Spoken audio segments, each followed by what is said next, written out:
Hi, I'm John Maxwell. When the top companies in the world are looking for trainers, speakers, and coaches, there's one name that stands above the rest, and that's Maxwell Leadership.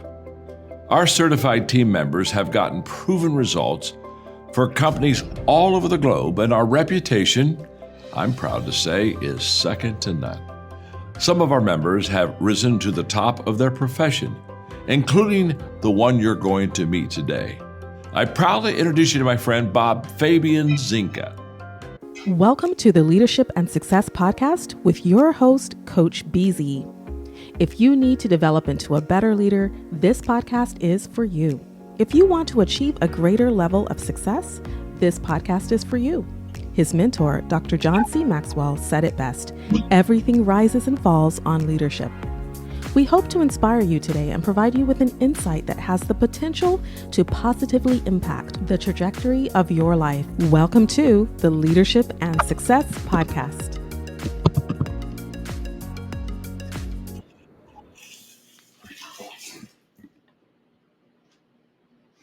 What if your next keynote speaker could bridge the worlds of national defense?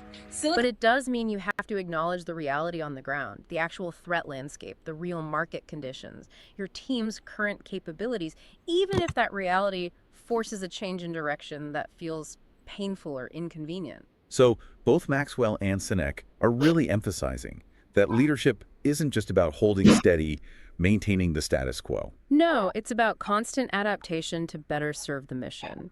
Because sticking to the way we've always done it Is basically a finite mindset. It's a guaranteed way to become irrelevant, especially in volatile fields like defense or tech. Let's look at that Sinek team example during the COVID disruption. Good one. Yeah, their main business, big in-person leadership events, essentially vanished overnight. So what did they do? They didn't just wait and hope things went back to normal. Nope.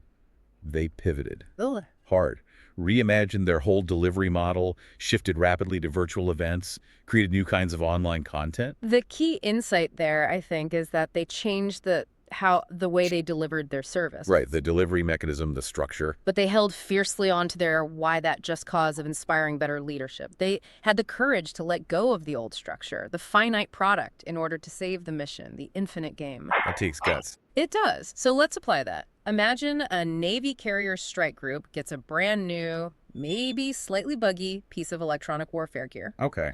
A finite-minded leader might resist integrating it because it messes up training schedules, maybe dips initial readiness metrics for the current deployment. It's disruptive. Understandable, in a way. But the infinite game leader, they see the necessary long-term shift in technology.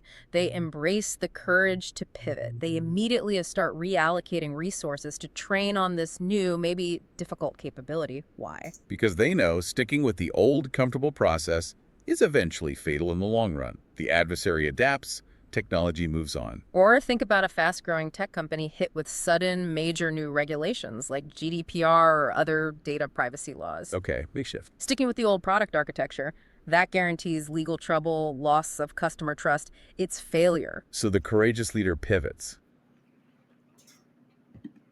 genuinely valuing input during peacetime or during normal operations. Then when the chaos erupts, your team already trusts your judgment. And maybe more importantly, they trust that you've already considered perspectives like theirs in your planning. So the conversational leader actually earns the right to be directional when speed is absolutely essential. Precisely. The trust is already baked in. So empathy isn't just a soft skill then, it's actually a strategic tool. It helps secure genuine commitment. Totally. Think about it. If you're a team lead, practicing this means instead of immediately shutting down an idea like, no, we always use standard protocol, you ask something like, okay, help me understand. Why do you think that approach might create a vulnerability down the line? You're drawing them out, showing you value their thinking. And the effect is huge. It shifts people from just complying, following the rules because they have to, or fear the consequences, to genuine commitment. Following the mission because they feel heard, valued, like they're part of it. Compliance is brittle, you could say. Commitment is resilient. Well put.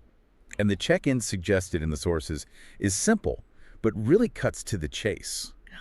How often do you actually stop, put everything else down, and truly listen to the most junior person on your team when they bring you a problem? Are you just acknowledging them, or are you making them feel genuinely heard? Big difference. Huge difference. And that level of active investment, maybe even vulnerability, it sets the stage perfectly for Principle 4. Which is all about trust.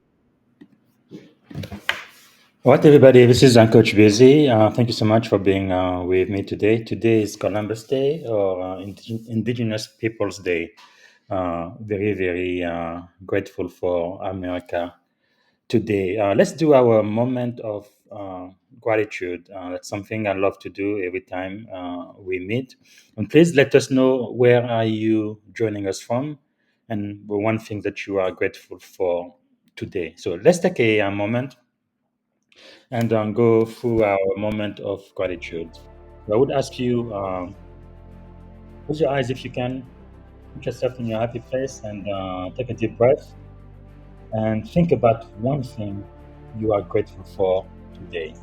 I think on this Indigenous Peoples Day, or Columbus Day, I am really grateful for America. I know we have a very complicated history in this country, but I do believe that America is the best country in the world right now. I think the founding document that this country was founded upon the principle, they were very much aspiring, because America didn't live up to its foundational creed. But in time, we are getting better and more progressive, and giving freedom and prosperity and civil rights and human rights to all of American citizens. So that's what I love about America. So let us know what you are grateful for today. Today, I'm going to be giving you the 10 minutes summary from the full podcast episode we had yesterday about the infinite game, right? Playing the infinite game.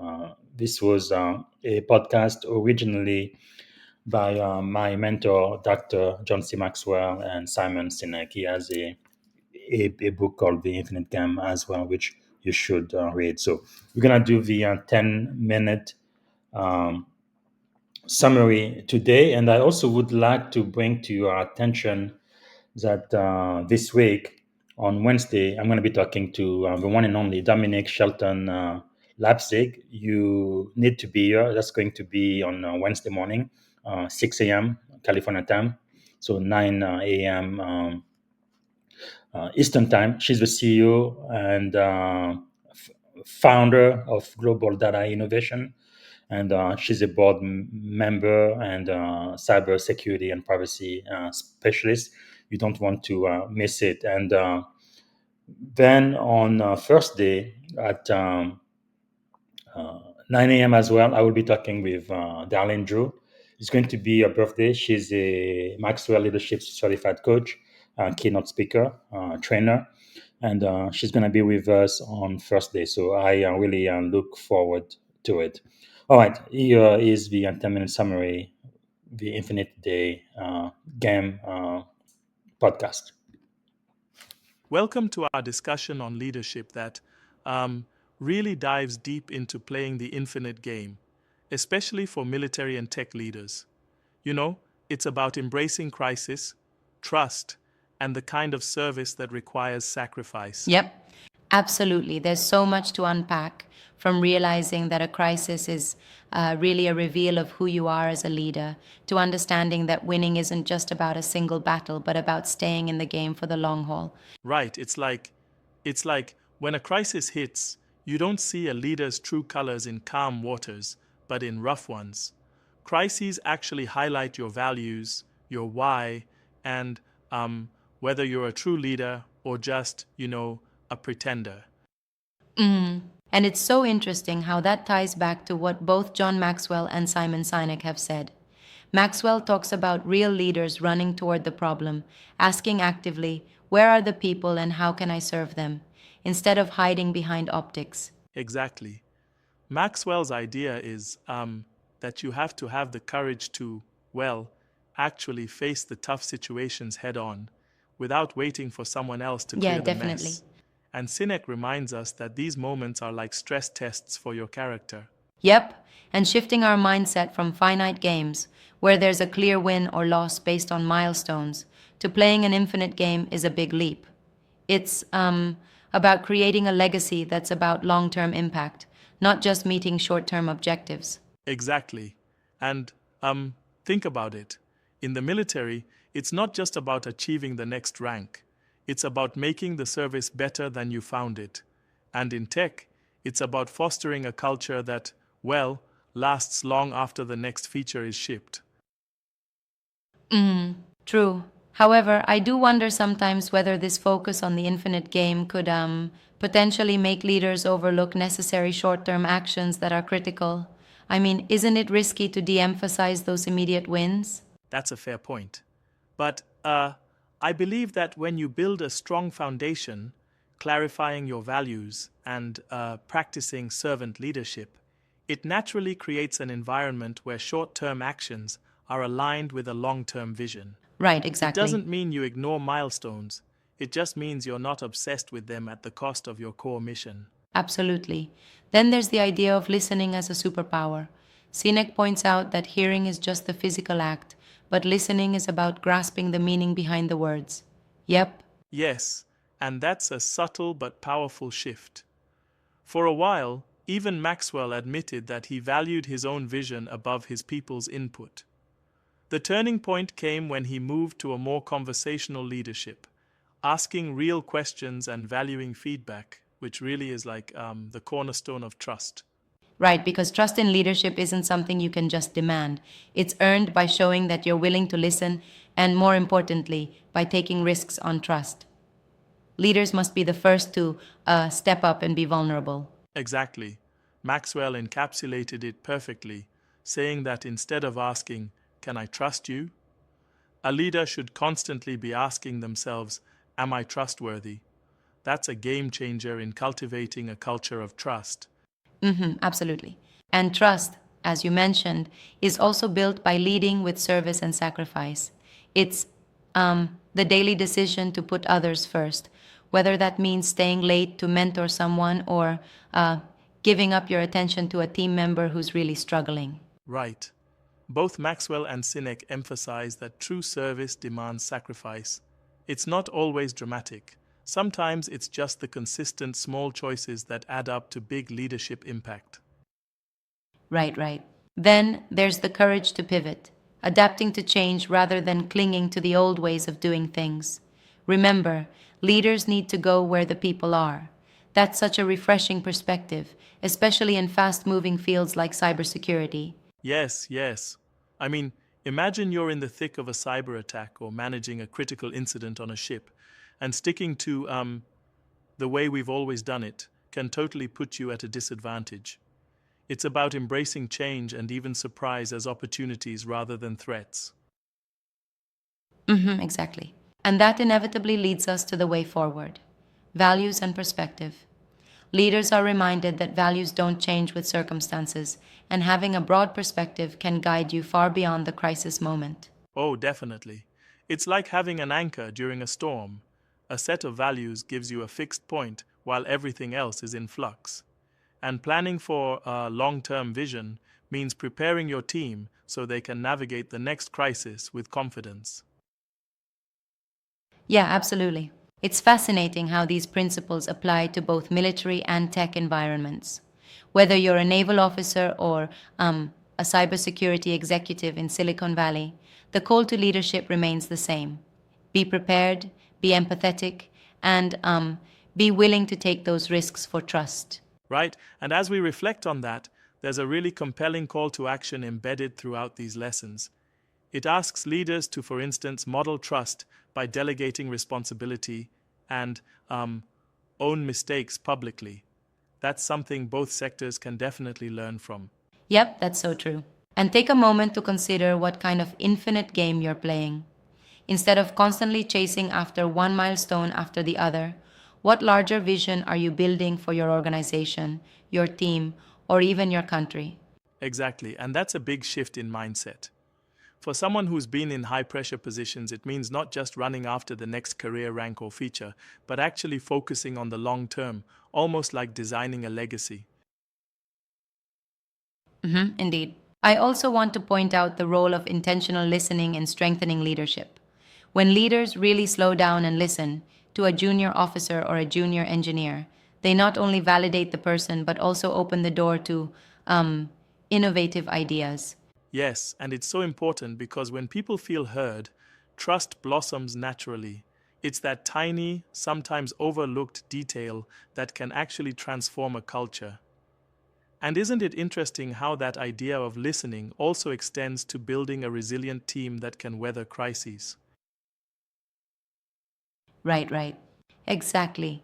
Now, one thing I find intriguing is the balance between serving and sustaining your own well being as a leader. Sometimes the call to service might feel overwhelming in times of constant crisis. That's an excellent point. While the notion of leadership here is all about sacrifice, it's also critical to remember that you need a solid foundation. You must clarify your values and take care of yourself so you can truly serve others. Absolutely.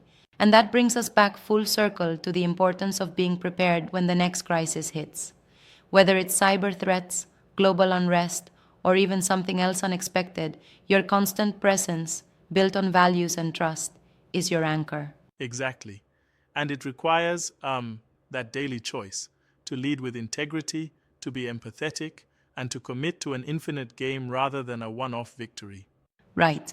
So, as we wrap up, it sounds like the real takeaways for military and tech leaders are: identify your infinite game, build a strong foundation of values, actively listen, model trust, and always be ready to pivot when the situation demands it. Yes, yes, that's the essence.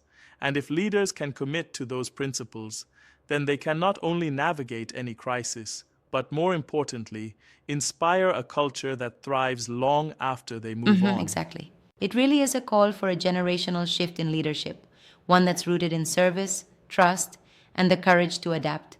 And I think that's what makes these lessons so powerful and so timely. Absolutely.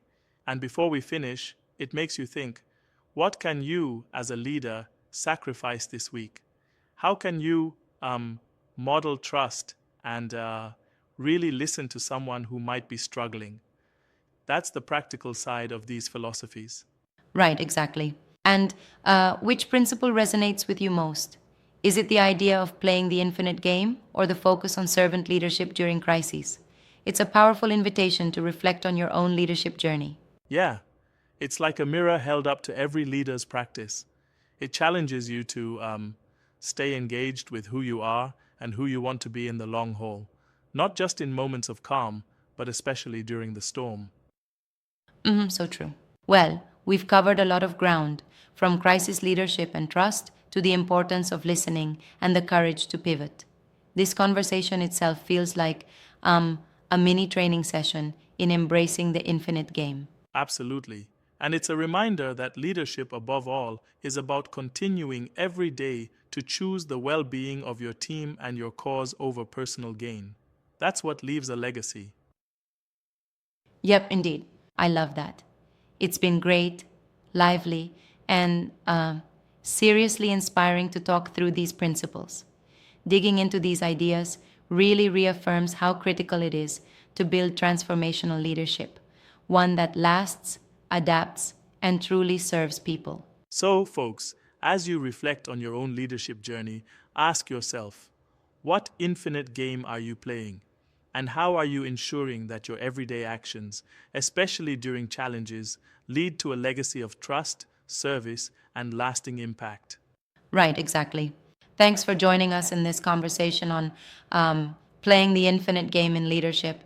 Let's keep pushing boundaries and leading with heart and purpose. Competence, you got to know your stuff.